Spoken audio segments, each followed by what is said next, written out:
오늘 본문은 우리 예수님께서 공생애 동안 감당하셨던 사역을 세 가지로 요약하고 있습니다. 그 세 가지 사역은 가르치시고 전파하시고 고치시는 사역이었습니다. 예수님께서는 이 세 가지 사역을 온전히 이루기 위해 습관처럼 가지셨던 시간이 있었습니다. 그것은 한적한 곳을 찾으셨던 시간입니다.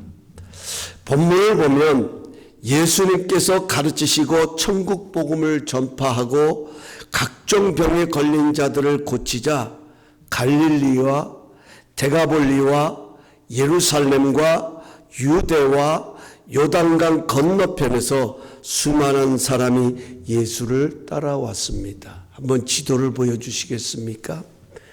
여기 지도를 보시면 맨 위에 오른쪽이 갈릴리입니다. 지금 예수님께서 저기서 하나님의 이제 공생애를 시작하시는 겁니다. 왼쪽으로 보시면 그 지도의 왼쪽에 보면 바로 데가볼리라고 하는 지역이 나옵니다. 그리고 또 오른쪽 아래로 쭉 내려가면 예루살렘과 유다와 또 요단강 건너편의 모습들이 그 지도에 나옵니다. 참 짧은 면적이 아닙니다. 넓은 면적입니다. 당시는 지금처럼 미디어가 발달한 것도 아닙니다. 입에서 입으로 전해지던 시대입니다. 짧은 시간에 이렇게 사방에서 많은 사람이 예수님을 따르고자 찾아왔다는 것은 예수님의 사역이 얼마나 왕성했는지 짐작할 수 있습니다. 요즘 같으면 인기 관리에 들어갔을 것입니다. 팬클럽도 만들고 또 열심히 자신을 과시했을 것입니다. 그런데 예수님은 이렇게 많은 사람이 모여 예수님을 칭송하려고 할 때마다 그들을 피하셔서 한적한 곳을 찾으셨던 것을 성경에서 많이 찾아볼 수 있습니다. 한적한 곳은 외롭고 고독한 곳입니다. 왜 예수님은 칭송하는 무리를 떠나 자신을 고독한 공간에 머물게 하셨을까요? 침묵을 통해 하나님을 묵상하며 하나님과 공감하는 시간을 갖기 위해서입니다. 이것이 예수님께서 사역을 온전히 이루실 수 있는 비결이었습니다. 사실 이런 시간은 예수님에게만 필요한 것이 아닙니다. 우리 그리스도인들은 성공하든지 실패하든지 꼭 가져야 할 시간이 바로 침묵의 시간입니다. 침묵은 외롭고 고독한 시간입니다. 이 세상 어떤 사람이 외롭고 고독한 시간을 원하겠습니까? 하지만 성경을 보면 하나님께 쓰임받던 사람은, 하나님께 쓰임받은 사람들은 다 이 외로움이라는 침묵의 시간이 있었다 하는 것입니다. 외로움이라고 하는 것은 어디엔가 연결이 필요한 것을 의미합니다. 사람은 고독할수록 누군가와 연결이 필요한 것처럼 우리는 침묵을 통해 하나님께 더 연결되는 것입니다. 하나님께 연결될 때 하나님의 능력을 공급받게 됩니다. 그래서 하나님께서는 출애굽한 이스라엘 백성이 홍해를 만나 두려워하여 불평하고 원망할 때에 너희는 가만히 있어. 너희는 가만히 있어. 오늘 너희를 위하여 행하시는 하나님의 구원을 보라고 말씀하셨습니다. 여기 가만히 있는 것이 바로 침묵입니다. 침묵은 자기 소리를 내는 것이 아닙니다. 오히려 자기의 목소리를 죽이는 것이 침묵입니다. 잠잠히 하나님만 바라는 시간입니다. 하나님을 묵상하면서 더욱 하나님께 연결되고 하나님과 공감함으로 내가 살아나는 것, 이게 바로 침묵의 시간이다 하는 것입니다. 오늘은 그 대표적인 사람을 성경에서 두 두 명만 찾아서 한번 생각해 보려고 합니다. 먼저 아브라함입니다. 아브라함은 평범한 인생을 살아가고 있었습니다. 그런데 어느 날 하나님이 아브라함을 찾아와서 너로 큰 민족을 이루겠다고 약속하십니다. 이 약속은 평범한 사람에게는 엄청난 것입니다. 평범한 인생을 비범한 인생으로 세우는 것은 아무나 할 수 있는 약속이 아닙니다. 능치 못함이 없으신 하나님만 하실 수 있는 약속입니다. 그래서 아브라함은 이 약속을 믿고 고향을 떠나 하나님이 지시한 땅에 이르게 됩니다. 하지만 그 땅에 이르자 아브라함이 제일 먼저 경험한 것이 무엇입니까? 가뭄입니다. 여러분 얼마나 황당했겠습니까? 할 말이 없었습니다. 하나님은 할 말이 없는 상황으로 아브라함을 밀어 넣으셨습니다. 사실 우리는 하나님의 섭리를 다 이해하기에 하나님을 따르는 것은 아닙니다. 왜 내게 이렇게 하시는지 이해 안 될 때가 참 많습니다. 노아만 해도 그렇습니다. 날씨도 쾌청한데 생전에 비를 본 적도 없는데 왜 방주를 지으라고 하시는지, 그것도 왜 산에다가 지으라고 하시는지 이해할 수가 없었습니다. 언제 이것을 알게 되냐면 비가 오고 홍수가 나면서 왜 산에다가 방주를 지으라고 하셨는지, 왜 이렇게 큰 방주를 지으라고 하셨는지, 왜 창문을 하늘을 향하여 하나만 만들게 하셨는지, 왜 조종실이 없는 방주를 만들게 하셨는지, 그 풍랑, 그 홍수, 그 비가 쏟아질 때야 그 이유를 알게 됩니다. 아브람도 왜 자신을 부르시고 가뭄을 만나게 하시는지 알 수 없었습니다. 아브람이 나로 큰 민족을 이루는 인생이 되게 해달라고 기도한 적도 없습니다. 하나님이 찾아오셔서 너를 그런 인생으로 사용하고 싶다는 것입니다. 그래서 떠났습니다. 그런데 그 첫 번째 만남이 가뭄입니다. 그 순간은 이해가 안 됐습니다. 하지만 지나고 나서 보니까 그 가뭄이 꼭 나쁜 것만은 아니었다 하는 것입니다. 아브라함은 이 가뭄을 통해 자신이 얼마나 연약한 존재인지를 깨닫게 됩니다. 다시 말하면 자기의 진짜를 보게 됩니다. 나름 가뭄을 해결해 보겠다고 애굽으로 내려가지만 거기서 참 부끄러운 자신의 모습을 보게 됩니다. 이 가뭄을 통해서 이 상황들을 지나면서 자신이 누구인지, 하나님은 어떤 분인지를 발견하게 됩니다. 나를 부르셨던 하나님, 평범하게 살아가고 있던 나를 부르셔서 이 가뭄의 상황을 지나게 하시는 그 하나님이 어떤 분인지를 그 상황을 지나면서 아브라함은 터득하게 됩니다. 그리고 아브라함은 이 시간을 지나면서 하나님과 공감하게 됩니다. 하나님의 마음과 하나님의 심정을 헤아리게 됩니다. 이게 공감이잖아요. 상대방의 심정, 상대방의 마음, 상대방의 형편을 함께 느끼는 게 공감이잖아요.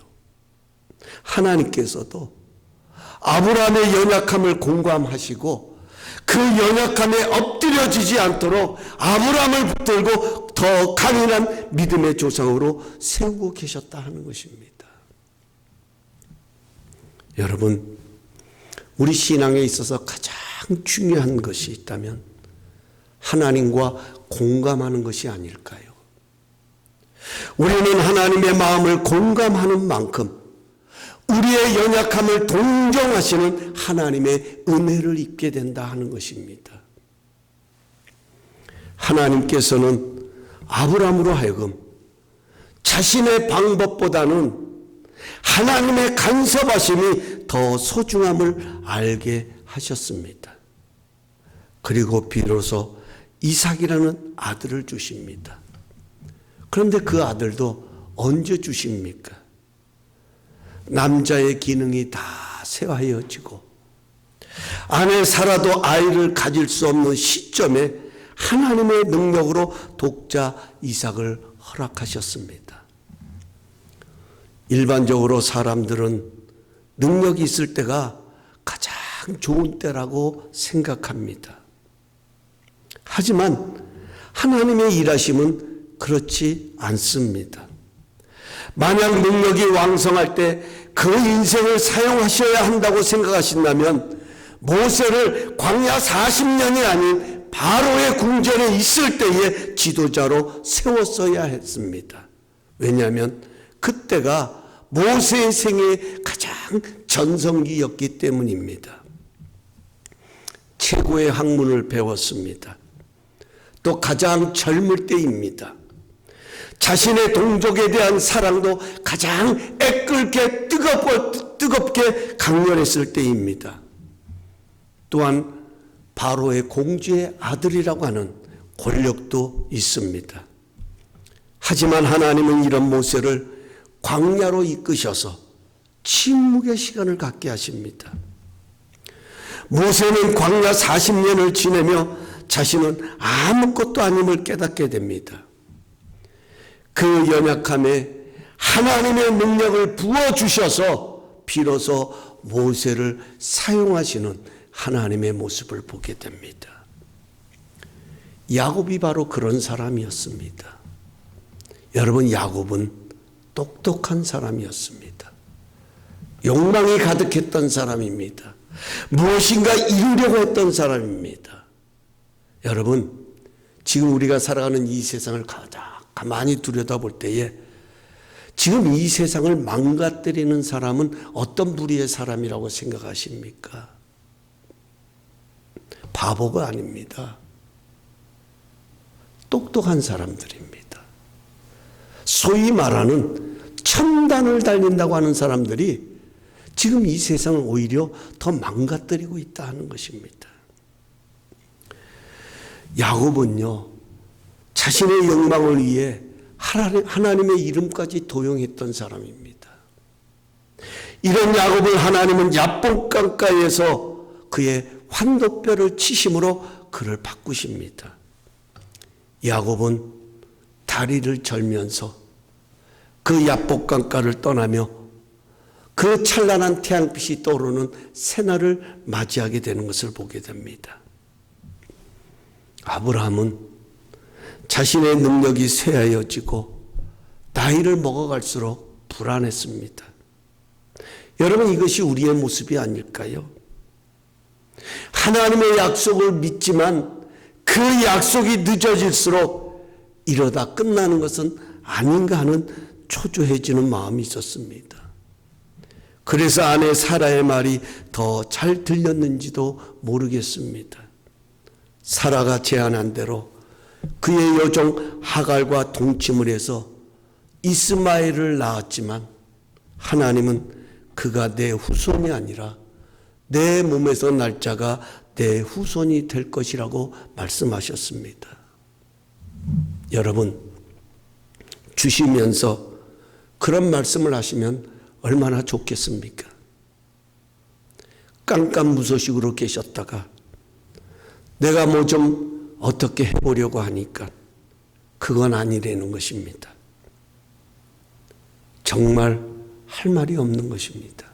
이게 침묵입니다. 아무 소리 하지 말고 기다리는 방법밖에 없었습니다. 침묵하며 기다리는 인내를 통해 하나님은 이삭을 허락하셨습니다.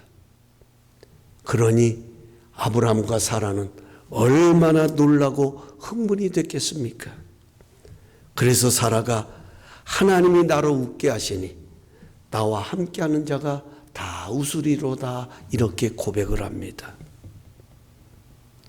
여러분 한번 생각해 보세요.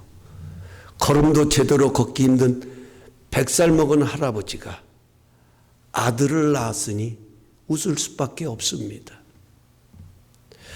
도무지 아이를 낳을 수 없는 할머니가 아들을 낳았으니 웃을 수밖에 없는 것입니다. 그렇습니다. 하나님이 웃게 하시니 웃을 수 없는 것입니다. 아무리 상황이 불리해도 하나님이 웃게 하시면 웃을 수밖에 없는 것이 바로 우리 인생입니다. 우리가 모두 하나님이 웃게 하시는 그런 축복이 함께하기를 간절히 바랍니다. 그렇게 하기 위해서는 하나님을 의식하는 것이 중요합니다. 침묵을 통해 하나님과 연결되는 것이 중요합니다. 내 소리를 내는 것이 아니라 하나님의 뜻을 물으며 하나님을 묵상하며 하나님과 공감대를 형성해야 된다 하는 것입니다. 아니나 다를까 이삭을 허락하신 하나님의 이 아브라함을 또 한 번 시험하시기를 시작합니다. 독자 이삭을 하나님께 바치라는 것입니다. 뭐 이런 경우가 있나? 이렇게 말할 수 있을 것입니다. 주시지나 말지. 지금 이렇게 애써서 금이야 오기야 이렇게 길렀는데 하나님께 바치라니. 무슨 이런 경우가 있나? 할 말이 없었을 것입니다. 그런데 히브리서 11장 19절에 가서 보면 히브리 기자는 이렇게 말합니다. 아브라함은 하나님이 능히 이삭을 죽은 자 가운데서 다시 살리실 것을 믿고 여러분 이 믿음이 어디서 나온 믿음이냐 하는 겁니다. 이걸 우리가 주목해야 돼요. 침묵하며 이삭을 데리고 하나님이 지시하신 산으로 올라가 하나님께 드렸습니다. 그러자 이번에는 하나님을 위하여 친히 준비하시는 여호와 이레의 은혜를 경험하게 됩니다. 그리고 비로소 하나님께서 아브라함의 믿음을 인정하시고 약속하신 복을 내리셨더라. 이게 아브라함의 일생에 비춰진 하나님과 공감하며 이루었던 아브라함의 일생인 것입니다. 사랑하는 성도 여러분, 침묵은 공감의 힘입니다. 우리는 침묵을 통해 하나님을 묵상하고 하나님을 의식하면서 하나님과 공감하게 됩니다. 하나님은 사랑이십니다.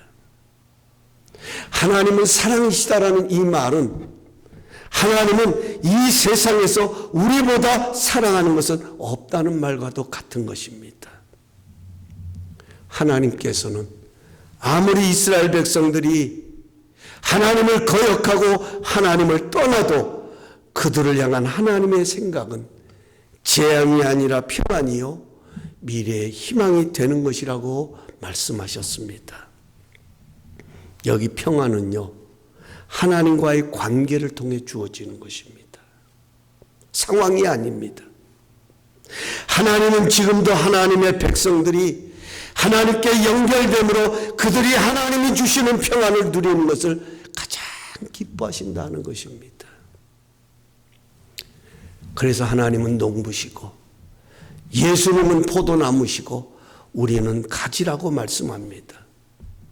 연결만 되어 있으면 우리는 그분의 생명을 공급받아 열매를 맺는 것입니다. 우리는 하나님을 묵상하고 하나님을 의식하는 만큼 하나님께 연결되는 것입니다. 그리고 그 하나님과 공감대를 형성하면서 우리는 부활의 생명으로 다시 살아난다 하는 것입니다. 또 한 사람은 요셉입니다. 요셉은 꿈 때문에 인생이 꼬인 사람입니다. 꿈을 꾸기 전만 해도 그는 아버지의 사랑을 독차지하며 채색 옷을 입고 그럴싸하게 살았습니다. 그런데 어느 날 하나님이 요셉에게 꿈 가운데 나타나셔서 신기한 장면을 보여주셨습니다. 형들의 곡식단이 요셉의 곡식단에 절하는 꿈이었습니다. 요셉은 너무나도 신기했습니다. 어떻게 이런 일이 일어날 수 있지? 도대체 이게 무엇을 뜻하는 거지? 너무나도 신기해서 아버지 야곱에게 꿈 이야기를 했습니다.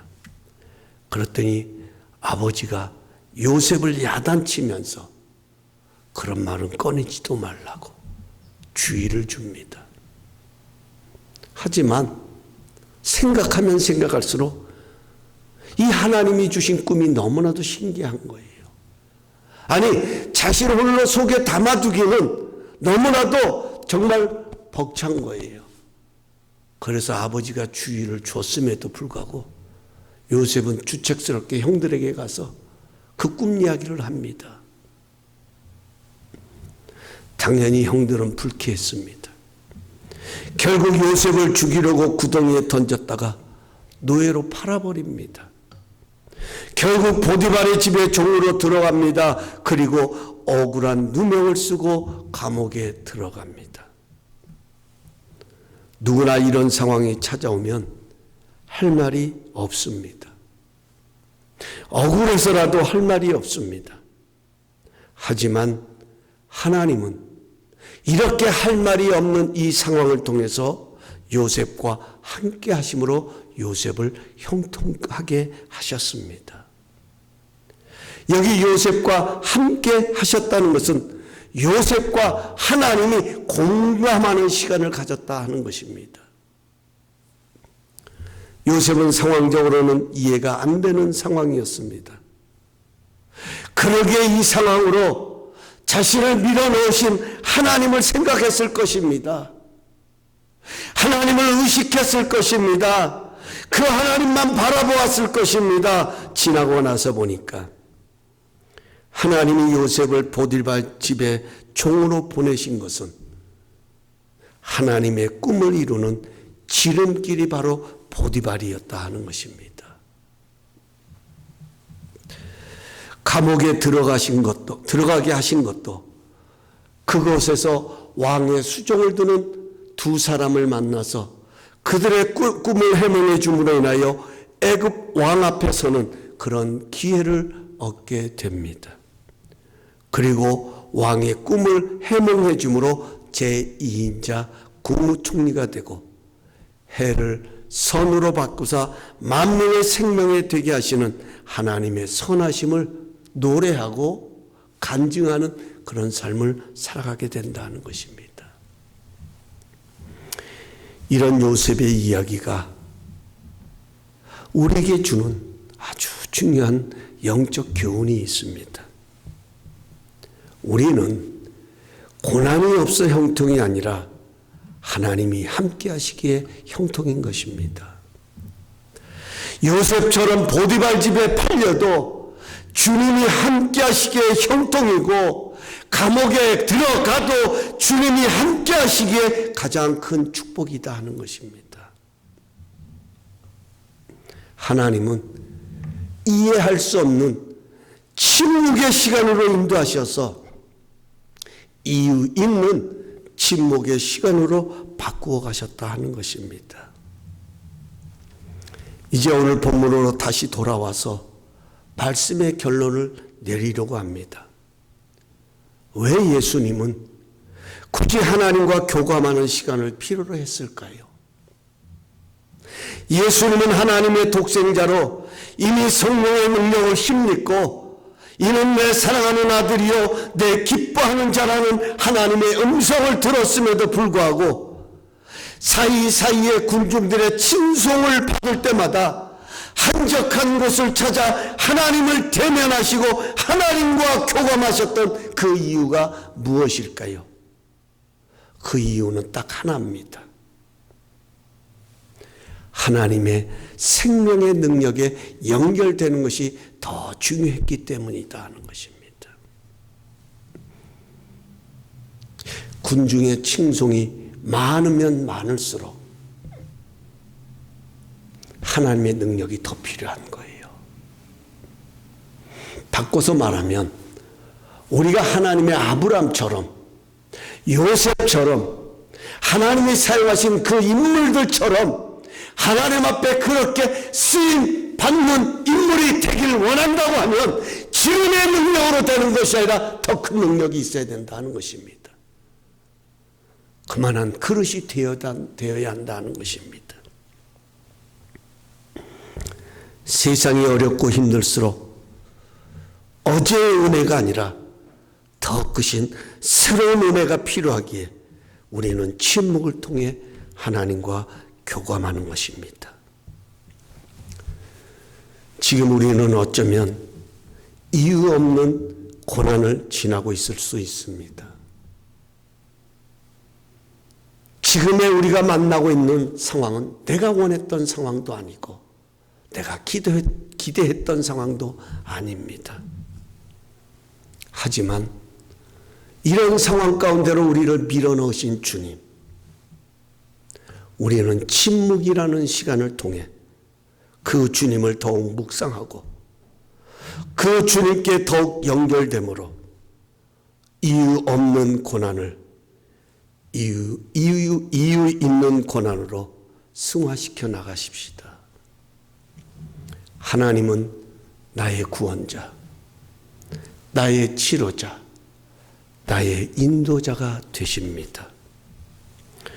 예수님처럼 침묵으로 더욱 그 하나님 앞에 머무십시다. 이런 상황으로 몰아가시는 하나님을 더 많이 묵상하고 더 많이 의지하고 더 공감함으로 더 크신 하나님의 능력으로 이 세상을 당당히 이겨나가는 부활 생명의 삶을 전하는 우리 다감사교회가 될 수 있기를 예수님의 이름으로 간절히 축원합니다. 우리 다 함께 내가 어둠 속에서 헤맬 때 주님은 함께 계셔 우리 찬양 드리고 우리 합심하여서 주신 말씀 붙들고 기도하는 시간 갖겠습니다.